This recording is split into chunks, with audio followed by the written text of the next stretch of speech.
다 같이 사도신경으로 우리 신앙을 고백하겠습니다. 나는 전능하신 아버지 하나님 천지의 창조주를 믿습니다. 나는 그의 유일하신 아들 우리 주 예수 그리스도를 믿습니다. 그는 성령으로 잉태되어 동정녀 마리아에게서 나시고 본디오 빌라도에게 고난을 받아 십자가에 못 박혀 죽으시고 장사한 지 사흘 만에 죽은 자 가운데서 다시 살아나셨으며 하늘에 오르시어 전능하신 아버지 하나님 우편에 앉아 계시다가 거기로부터 살아있는 자와 죽은 자를 심판하러 오십니다. 나는 성령을 믿으며 거룩한 공교회와 성도의 교제와 죄를 용서받는 것과 몸의 부활과 영생을 믿습니다. 아멘. 찬송 272장 찬송합니다. 찬송 272장 찬송합니다.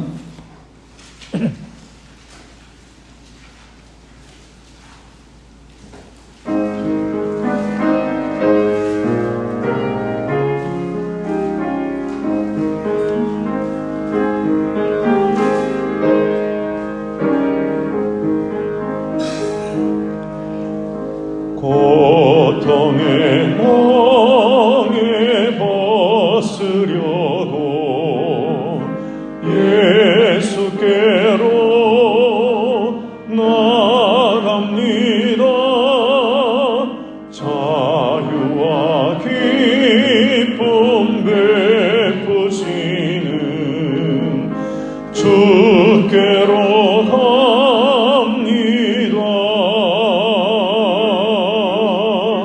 병든 내 몸이 튼튼하고 빈궁한 삶이 부해지며 죄악을 벗어버리려고 주께로 갑니다.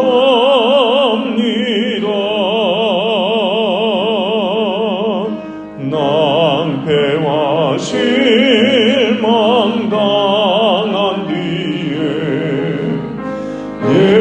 예수께로 나갑니다. 십자가 은혜 받으려고 주께로 갑니다.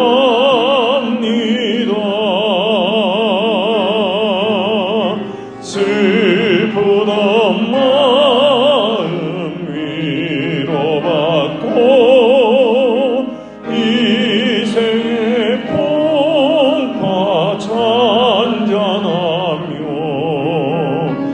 영광의 찬송 부르려고 주께로 갑니다. 교만한 마음을 내버리고 예수께로 나갑니다. 복되신 말씀 따르려고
주께로 갑니다.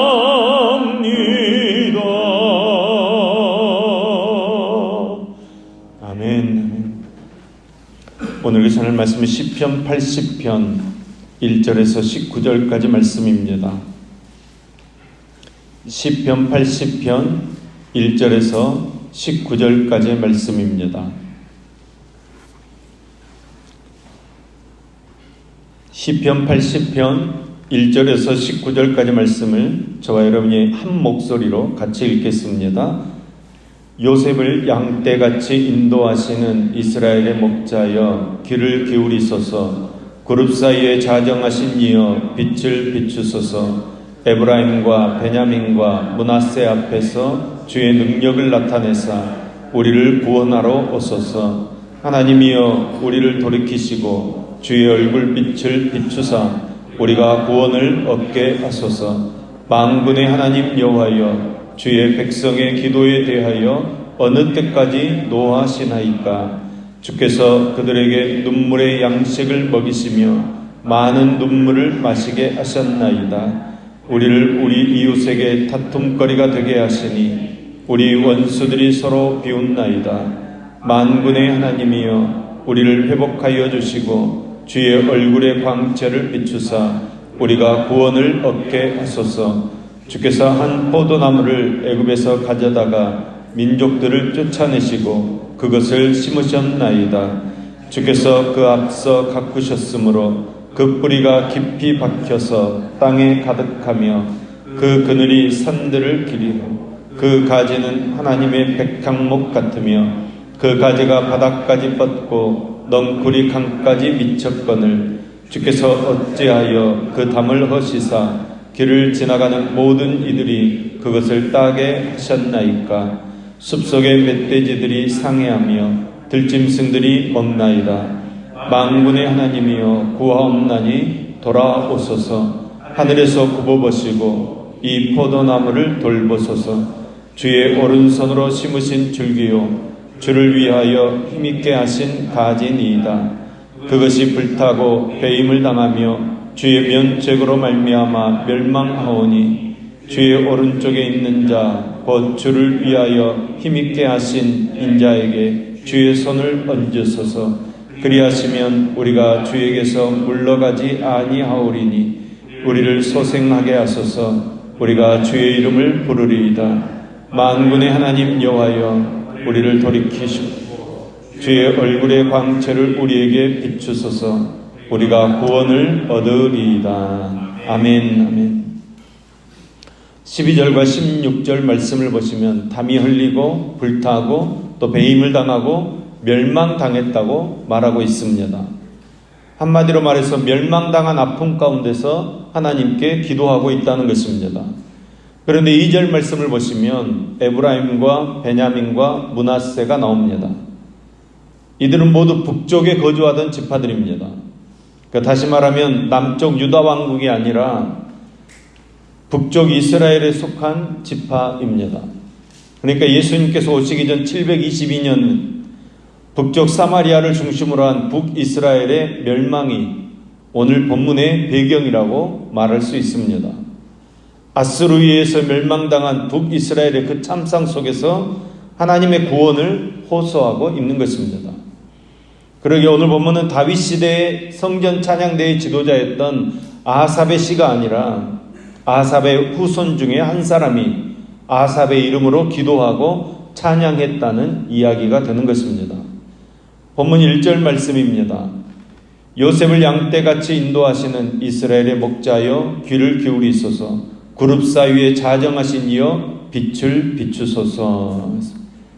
하나님께서 이스라엘을 양떼와 같이 인도하시는 목자이십니다. 여러분, 목자가 어떤 사람입니까? 양을 돌보고 맹수들의 공격을 물리치고 또 바른 길로 인도하는 사람이 목자입니다. 그러니까 지금 이스라엘은 이방의 원수들의 공격을 받아서 찢기고 상하여 뿔뿔이 흩어지고 사망의 위기에 처한 양과 같다는 이야기입니다. 이러한 위기에서 이스라엘을 다시 모으고 싸매시고 회복시켜 주실 분은 하나님밖에 없다는 고백입니다. 여러분, 주님께서는 우리 성도들의 목자이십니다. 양떼를 인도하듯이 우리를 인도하시는 분이십니다. 주님께서는 성도들을 진리 가운데로 인도하시며 하나님의 뜻을 바로 분별하도록 인도해 주십니다. 뿐만 아니라 평강과 기쁨 가운데로 우리를 인도하실 줄로 믿습니다. 그 하나님의 인도하심 안에 있어야 우리는 안전한 삶을 살게 되는 것입니다. 지금 이스라엘이 당한 이 고난을 생각해 보십시오. 5절에서 말씀하시는 것처럼 눈물의 양식을 먹고 마시게 된 것이 무엇 때문입니까? 6절에서 말씀하는 것처럼 이웃에게 다툼거리가 되고 원수들의 비웃음거리가 된 것이 무엇 때문인가 하는 것입니다. 바로 그들의 고집 때문입니다. 목자이신 하나님의 돌봄과 인도를 거부하고 각기 제 길로 가면서 고집을 피웠기 때문에 이런 형편에 처해 있는 것입니다. 그런데 이렇게 이방의 공격을 받고서 찢기고 상하자 돌이켜 목자이신 하나님을 부르며 찾고 있는 것입니다. 여러분, 오늘 우리도 마찬가지입니다. 하나님을 믿는 성도들은 자기 고집을 꺾을 줄 알아야 합니다. 순종할 줄 알아야 합니다. 하나님의 말씀을 생명의 말씀으로 듣고 그것을 지키는 훈련이 필요한 것입니다. 우리 생각에는 우리가 옳다고 생각할지 모르지만 하나님께서 보실 때는 그렇지 않습니다. 우리의 눈은 어둡습니다. 어디로 가야 할지 우리는 모른다는 것입니다. 그러하게 우리가 하나님을 믿는다고 하는 것은 우리 생각을 다 내려놓고 우리 고집을 꺾어서 하나님의 말씀에 순종하는 것입니다. 하나님의 인도하심을 받아야 생명의 삶을 살 수 있습니다. 복된 삶을 살 수 있는 것입니다.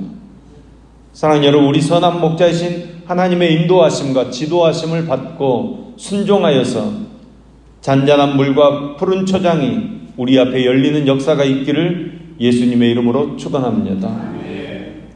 또 하나 이스라엘을 묘사하는 아주 중요한 내용이 나오는데 바로 포도나무입니다. 특별히 8절 말씀에서 마지막 절까지는 이스라엘을 포도원에 비유하여서 이스라엘 민족과 포도원의 관계를 묘사하며 설명하고 있습니다. 하나님께서는 포도나무를 애굽에서 가져다가 가나안을 정결케 한 후에 심으셨다고 말씀하고 있습니다. 이는 하나님께서 애굽에서 모세를 통해서 히브리 민족을 구원해 내셨음을 말씀하는 것입니다. 성경에서는 이스라엘을 포도나무로 자주 비유하고 있습니다. 또 주님께서도 주님을 믿는 성도들을 일컬어서 포도나무라고 말씀하셨습니다. 그런데 생각해 보십시오. 왜 하나님께서 이스라엘을 애굽에서 가져다가 가나안 땅에 심으셨겠습니까? 무엇 때문에 옮겨서 심고 가꾸는 수고를 하셨겠습니까? 포도나무가 많은 열매를 맺을 것을 기대하셨기 때문입니다. 그런데 12절 말씀을 보시면 잘 자라던 포도나무 밭에 담을 다 헐어버리시고 지나가던 사람이 그 열매를 다 따게 하셨다고 말씀하고 있습니다. 아예 숲속의 멧돼지들이 상해하며 들짐승들이 먹는다고 하소연하고 있습니다. 하나님께서 그렇게 버려두신 것입니다. 지나가는 사람이 다 따먹도록 숲속의 멧돼지들이 다 짓밟도록 버려두신 것입니다. 왜 그렇게 하신 것입니까? 열매가 없었기 때문입니다. 아주 좋은 열매가 맺히기를 바라며 그렇게 가꾸었는데도 열매를 맺지 못했습니다. 아니, 맺으라는 열매는 맺지 못하고 악한 열매, 쓸모없는 불순종과 거역의 열매만 맺고 있는 것입니다.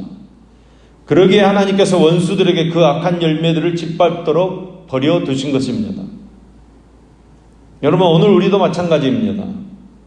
아름다운 성령의 열매를 맺는 대신에 악한 열매, 육체의 열매들을 맺는다면 버려두실 것입니다. 분냄과 방탕함과 당짓는 것과 분쟁과 술수와 같은 열매를 맺는 사람과 교회는 내버려 두시는 것입니다. 하나님의 얼굴을 거두어 버리시는 것입니다. 이런 상황에서 시편 저자는 하나님의 능력의 손으로 또 주님의 얼굴빛으로 구원해 주소서 기도하고 있습니다. 그리하시면 주님에게서 물러가지 아니하며 주님의 이름을 부르리이다 고백하고 있습니다. 여러분, 이것은 하나님의 전능하신 능력의 손으로 구원해 주시면 영원히 주님 안에서 주님께 영광 올려드리는 삶을 살겠다는 아주 간절한 서원의 기도입니다. 우리는 오늘도 말씀을 통하여 하나님의 기뻐하시고 온전한 뜻이 무엇인지 분별할 수 있어야 합니다. 죄악과 더불어 씨름하다가 끝나는 인생이 되어서는 안 됩니다. 하나님의 소원을 이루어드리며 그 안에서 기쁨을 누리는 삶을 사는 저와 여러분 될 수 있어야 합니다. 하나님의 마음을 헤아려서 그 뜻에 부합하는 삶을 살아가는 것입니다. 여러분, 그렇지 못할 때 하나님께서는 여러 가지 방법으로 이스라엘을 깨우쳐 주셨습니다. 때로는 세상 사람들이 자연현상으로 여겨버리는 그런 전환들을 통해서, 때로는 이방의 침략을 통해서 잠자는 그들의 영성을 깨워주셨습니다. 우리는 이 하나님의 뜻을 올바로 깨달을 수 있어야 합니다. 그럴 때 우리는 성공적인 삶을 살게 되는 것입니다. 오늘날 성도들 향한 하나님의 소원은 죄를 이기고 하나님의 자녀되는 권세를 온전히 누려서 가는 곳마다 사다된 세력을 꺾고 복음으로 승리하는 삶을 사는 것입니다. 그런 삶을 살기 위해서 우리는 주님만 의지하고 주님 안에 거해야 하는 것입니다. 부지런히 하나님께서 원하시는 선한 열매를 맺어야 하는 것입니다. 그러려면 여러분, 방법은 하나밖에 없습니다. 철저하게 주님 안에 붙어 있어야 합니다. 주님께 붙어 있으면 열매를 맺는 것입니다. 오늘도 우리가 주님께 붙어 있어서 주님으로부터 영양분을 공급받아 많은 열매로 주님께 영광 올려드리는 복된 삶을 살 수 있기를 예수님의 이름으로 축원합니다. 기도하겠습니다. 하나님 아버지, 우리를 인도해 주시옵소서. 하나님의 인도하심을 따르는 복된 마음을 주시옵소서. 주님의 인도하심에 우리의 고집을 꺾고 겸손하게 순종하는 우리가 되기를 소망합니다. 우리를 푸른 풀밭 쉴만한 물가로 인도해 주시옵소서. 복된 길로, 생명의 길로 인도함을 받을 때 아멘으로 순종하는 우리가 되게 하여 주시옵소서. 하나님, 아름다운 열매를 맺는 우리가 되도록 은혜를 베풀어 주시옵소서. 우리 속에 주님의 마음과 사랑과 은혜를 품게 하여 주시옵소서. 그래서 육체의 열매를 맺지 아니하고 성령의 열매들을 맺으며 살도록 함께해 주시옵소서. 사랑의 열매, 희락과 오래 참음과 자비와 양성과 충성과 온유와 절제와 같은 주님의 성품, 주님의 인격을 닮아가는 우리가 되게 하여 주시옵소서. 순종의 열매를 맺게 하여 주시옵소서. 무엇보다도 우리 교회가 하나님의 아름다운 포도원이 되게 하여 주시옵소서. 포도원 주인이신 하나님께 기쁨을 드리는 좋은 포도나무들로 우리들의 신앙 인격이 자라나가도록 함께하여 주시옵소서. 역사의 주인이신 하나님 아버지, 지금도 세계는 성장만을 바라보며 나아가고 있는데 그 이면에는 배고픔과 굶주림으로 허덕이는 이들이 많이 있습니다. 세상이 놓친 그들에게 그리스도의 사랑의 손길들이 전달되게 하여 주옵소서. 육체의 어려움을 겪고 있는 지체와 가족들 기억하여 주시고 낙심하지 않고 주 앞에 기도하며 나아갈 때 주님께서 힘주시고 그 기도의 끈으로 회복의 통로로 역사하여 주시옵소서. 기도 가운데 나아갈 향방을 알게 하시고 생명의 길로 인도해 주시옵소서.